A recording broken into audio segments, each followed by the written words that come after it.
Huli ka. Huli ka. Huli ikaw. Nagkain ang baby, oh.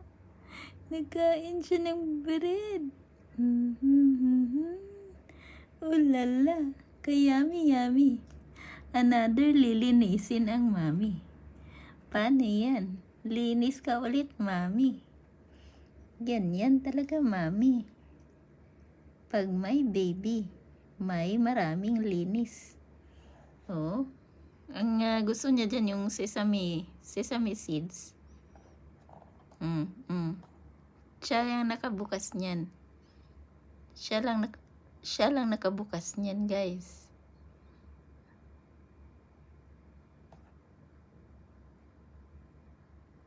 Pero meron yan siyang kinalat pa doon na sunflower seeds andun sa kabila.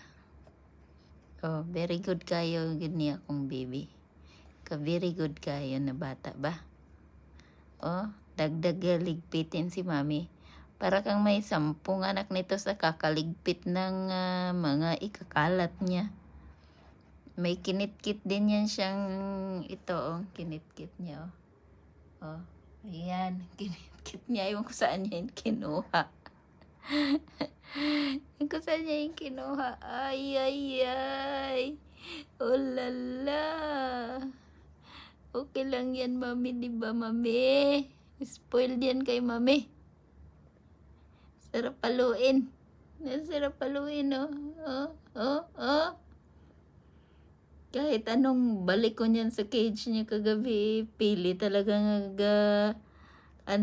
latay-latay doon sa akin sa sa higaan. Talagang tong-tong siya doon sa akin.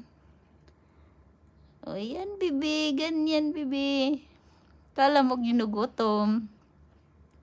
Guys, busog yan palagi, guys. Kung saan-saan yan mag-aakyat, ang daming pagkain. Na sa taas may kinakain siya doon. Kanina may skyflakes sa bowl. Sa baba may sunflower seeds. Sa cage niya may sunflower seeds din. Ito, nakatakip yan. Binuksan niya yan. Very good. Very good.